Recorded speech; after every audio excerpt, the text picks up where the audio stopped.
Back in the lab with my daughter's Acura. Still got some work to do on this transmission to get it all the way right. Took it out earlier, used a scan tool, watched the gears, the RPMs, shift solenoids and things like that. There's no codes, and it's not setting any code. So based on that, the lack of that data, so the lack of any data showing anything wrong, still shows me that what could be wrong is what I've been finding earlier. It's probably just a bunch of trash and stuff in the lines, limiting the amount of fluid and whatnot. So I know for a fact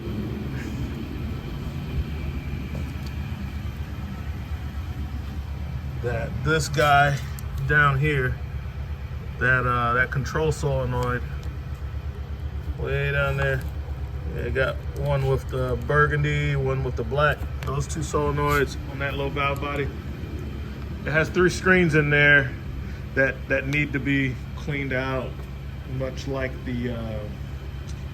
there's something on the engine side of these Honda motors that has the same type deal, and they notoriously get gunked up. So unfortunately, I can't buy the gasket without buying the whole piece. So I had to order the whole entire assembly to get the O-rings and the gasket. So imagine that. So I'll get started with this. You don't really have to take the battery out, but I will disconnect the negative cable just because I'm gonna be disconnecting some sensors. So I'm gonna get those out. Man, the pressure switches for this, which you get to from the wheel, I want like $130 for a 4th gear pressure switch, and the other one was like $67. They both look exactly the same.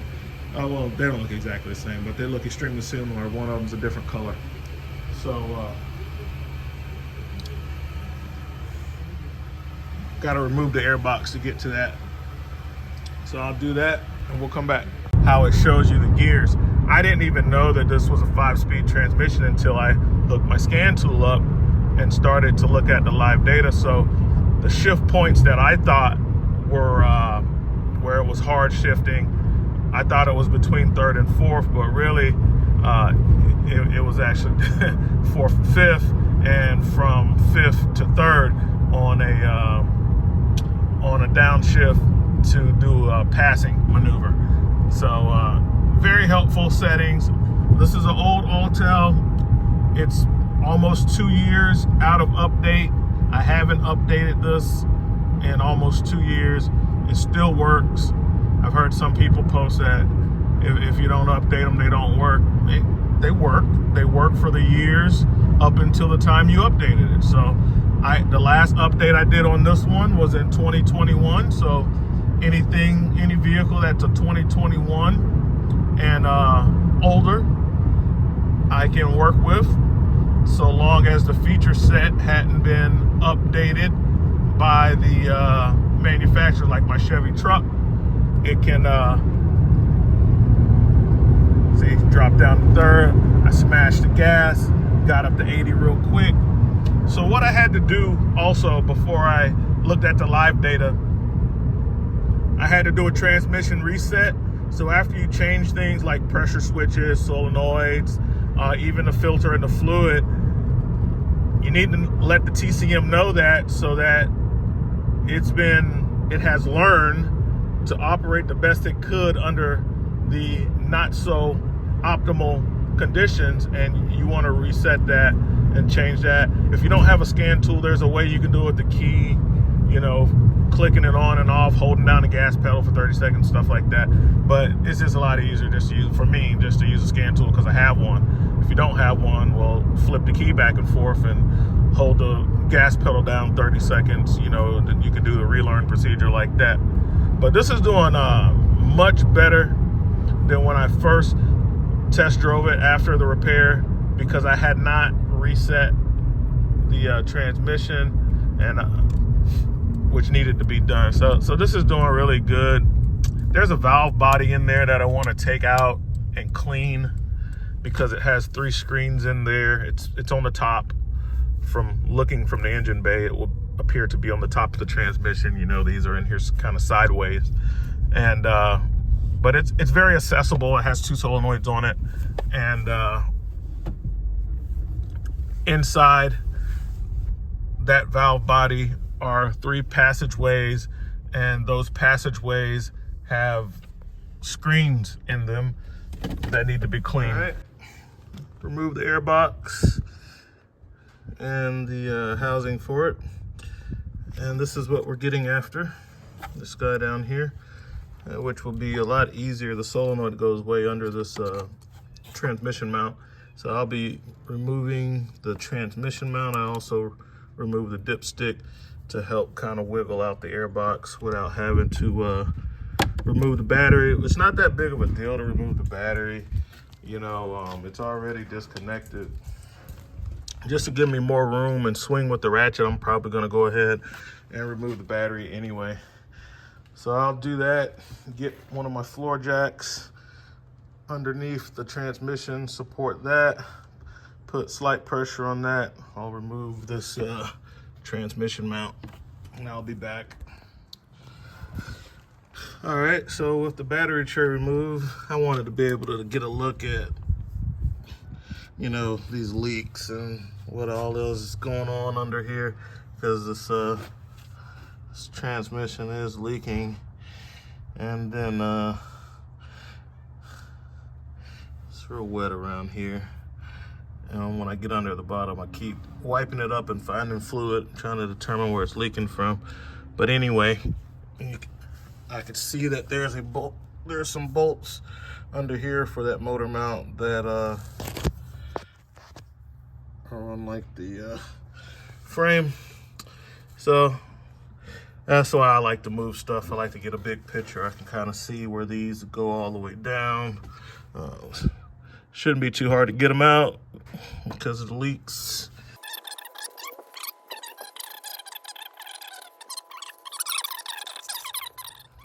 All right, guys, I got a 1 o'clock appointment that I gotta make, and it is 11:58. But I got the motor mount off. As you can see, you gotta remove that motor mount to get this out of here.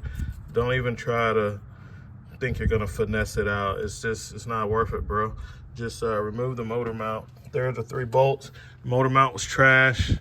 As you can see, it's separated. Well, I don't know if you can see it or not, but I put the bolts back where they go at so I could know, because they're different sizes. And as you can see, the transmission mount, not the motor mount, transmission mount is broken all the way. So I'll be replacing that. And then this is the base to that transmission mount. So it hadn't tore all the way through, but it's pretty much there. So now 6 10mm, and I can get that assembly out. I've already ordered one from O'Reilly's. Should be there by 2 o'clock. But first, before I even open this up, I want to severely clean all of this up so there's no trash falling inside of the transmission while I'm working on that. All right, let me go fix this camper. I got furnace service to go do, and then I'll be back and I'll finish working on it. All right, so I use a Purple Power, like an engine degreaser, and it works pretty good to this stuff right here, to clean this out, because I don't want any trash, dirt. So I did it before I went to my service call. I have come back from the furnace service, and it kind of has a little channel. You can see how it just kind of carries the dirt away and down the transmission. So that's what I use. My part should be in over at O'Reilly's, but because I didn't know about the condition of the transmission mount, I still can't put the car all the way back together until I get a transmission mount. So I have to get that transmission mount as well. But yeah, this piece cleaned up good. I mean, I'm not gonna reuse it. Just gonna use a new one. Really, I don't know, man. Sometimes the old OEM parts are better than new aftermarket parts. And I don't think there's anything wrong with the solenoids. I really am taking it apart to clean it, to get those 3 screens cleaned out. All right, guys, so I removed those 6 screws and pulled out this control solenoid. And these 2, the sleeves came out with it and the O-rings. It all just kind of came out together. So some of them I've seen when it come out and all the pieces come out. And my gasket was intact too, so I might get to clean this thing up and put it back together without replacing it. So you can see that old dirty fluid. I'm gonna have to change it a couple more times. And you can see like that dirt that's on the side that I couldn't really see. I don't want that stuff to get into the transmission. So I'll just move it out of the way with my finger. All right. And yeah, I'll be able to reuse that gasket. So, and the O-rings are good. So I will be cleaning out the screens because the passageways, you know, these come out, and I can see like that one is super dirty. The one in the middle is very clogged up. These other 2, they're not clogged up. The screens actually look clean on those, but this one, very clogged up for the one that's in the center. These other 2, that one's silver and good, that one's brown and nasty, that one's silver and good. So I'm just looking inside it, getting a close look. Yeah, that looks good. Yeah, it's the one in the middle that looks really bad. So I'll take some brake cleaner and clean this up, put it back together, see how she dries. All right, so yeah, that middle one was definitely clogged up. I could hardly get any light out of it. And you can kind of see from the reflections on the light now, they're all clean. I put my flashlight on the other end of that. And what I did was I got a cap and sprayed out a bunch of brakes parts cleaner in there, soaked it. And then I took my blowgun. This is the one in particular because the tip fits it like perfectly. So that taper tip, that worked very well. And when I was first blowing it, I was hardly getting any air out because it makes such a tight fit with this tube. They're like the right sides to go together. But as I kept blowing it, put it on the big compressor inside the garage, it blew the trash out. So I think we're good on that. And I'll there's solenoid looks fine. There's a plunger. And then the top of the head's there on that one. This one, the plunger's down here. So I'll put this back together and we'll see how it goes. F-16's flying overhead. Yeah, it's about going on 6 o'clock. So glad I didn't go to O'Reilly's and get that because now I don't need it. Let's see. So that's the guide stud goes into that hole. Let me test it out here. Make sure these are going to stay in there, and they are. O-rings are nice and tight. They're probably because I use that Lucas, so I don't know if it swells up. It's supposed to stop leaks, and normally that stuff is swelling up the gaskets, but I know it fits nice and tight around the yeah, some of that brake fluid out of there. Okay, and I'm just gonna line this up.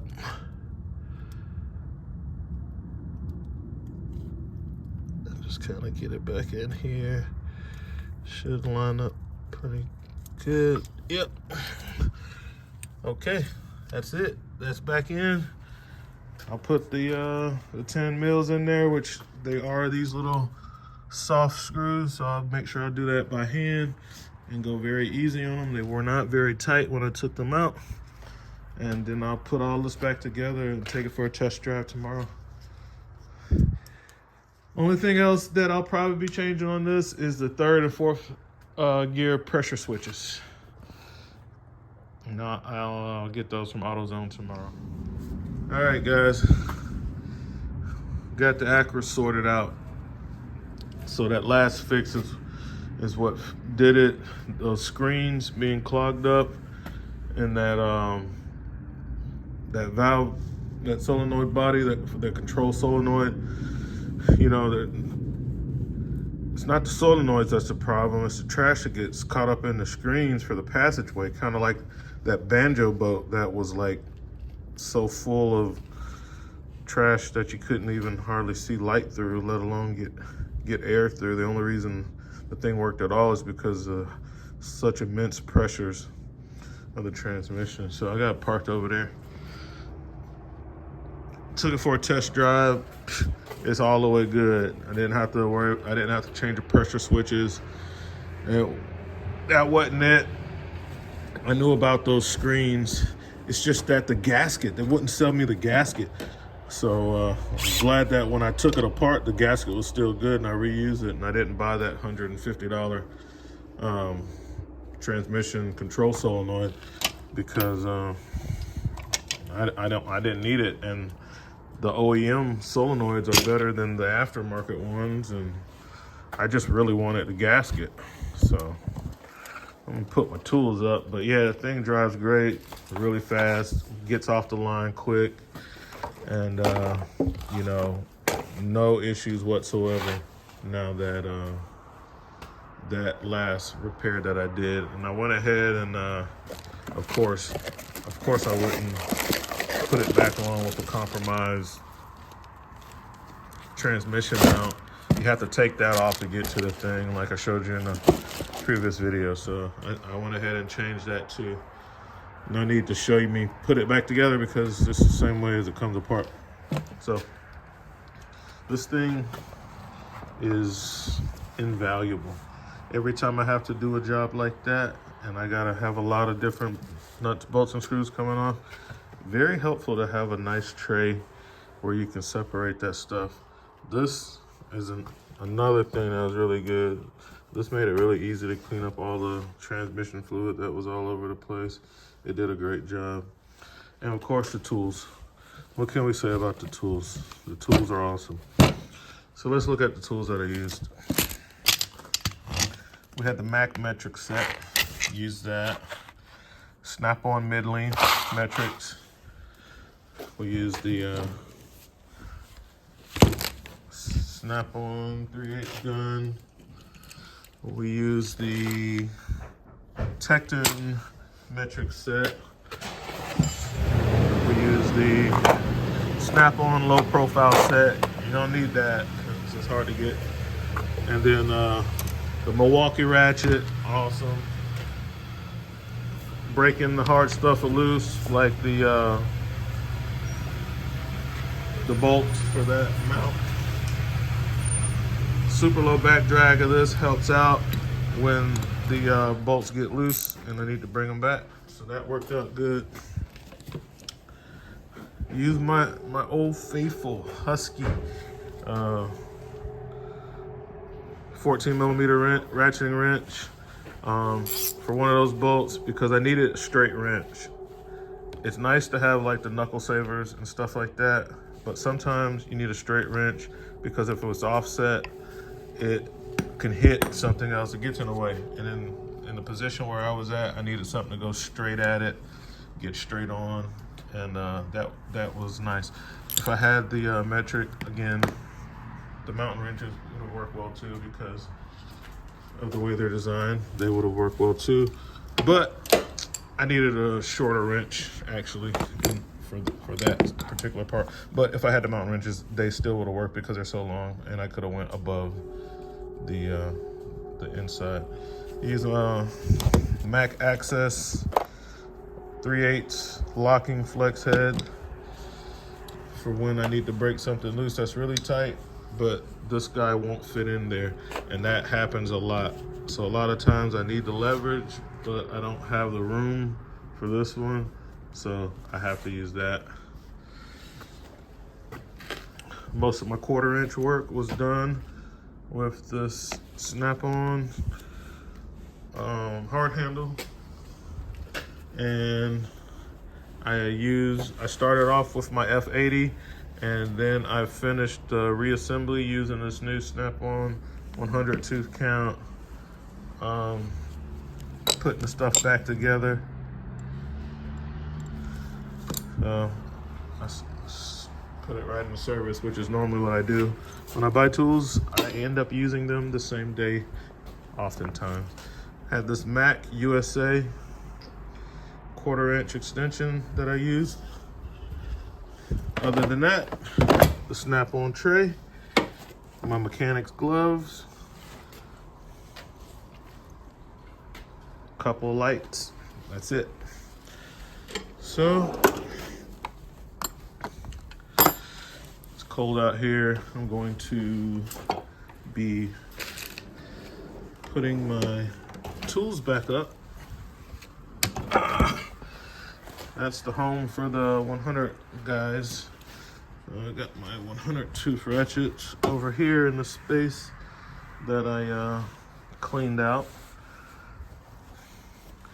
And this is part of my Mac Tools race. It's a seal puller. We're doing bearing and race work. Yeah, spaced those out a little bit, but yeah. Oh, I see why. Because I probably have my my 1/4 inch. I'll move you over here. Put my Mac over here, and there we go. Trying to keep the faces down. Russell never got at me. I made a whole video just for you, Russ, with my email address on it, phone number on it. Gave you instructions on how to get to my company website where you can use the chat bots and talk to me that way, so that I could send this ratchet to you that you wanted. But hey, I still hadn't heard nothing, so still in my toolbox. All right, so put that one over here. Oh yeah, I need room for my my tray. Let's see, a low profile set kind of goes there. This is my old school, my Oski. This is my old power torque. I don't have a spot for it, man. Don't really have a spot for it. I guess I'll just stick it back here. What else do I have? Oh yeah, that's why I had that big space, because my Milwaukee goes in there. All right, so that's it. Oh, wait a minute, my coking. Let's get the coking. Get the coking in there. All right. There we go. Oh, very nice. Very nice. Close that drawer. Let's get the sockets back where they go at. And this is pretty much how I use my my box. It's like I keep all the tools in the box. I used to roll this whole box around. This is like a 72. This is a 72-inch box. I used to roll this thing around like a roll cart at the RV dealership because I needed the work surface. I had my Vice butcher block top. This thing was sweet at the dealership. Roll the thing all the way from the back lot to the front parking lot and work on stuff, so I didn't have to run back and forth. I like being efficient. Let's get the gun show. This impact driver doesn't have to be at the stick snap on gun show. Screwdriver. And that's pretty much how I like to keep my roll cart. You know, I want to keep the top empty. I like to keep the bottom kind of empty because, like, as I was disassembling that car, as I was taking all the parts off of it, I set them down at the bottom part, and that makes it so I'm gonna clean all that off. So it's easy to keep up with all the pieces. If I have a whole lot of parts that can't fit under there, I put them on this on the toolbox top. Only thing I got left to put up is an extension and a wrench. So let's throw the extension in there and the wrench right there.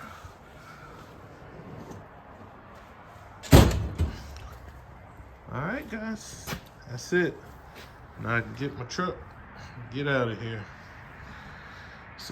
Another successful repair. Oh yeah, this thing, it seems like it's useless, but I stick this on the hood like you saw, and then as I'm using my ratchet, the ratchet that I'm using the most, I'll stick it up there and it'll just hold it, and then I'll grab it. It's helpful, man. All right, catch you guys later. RV Tech Pro out.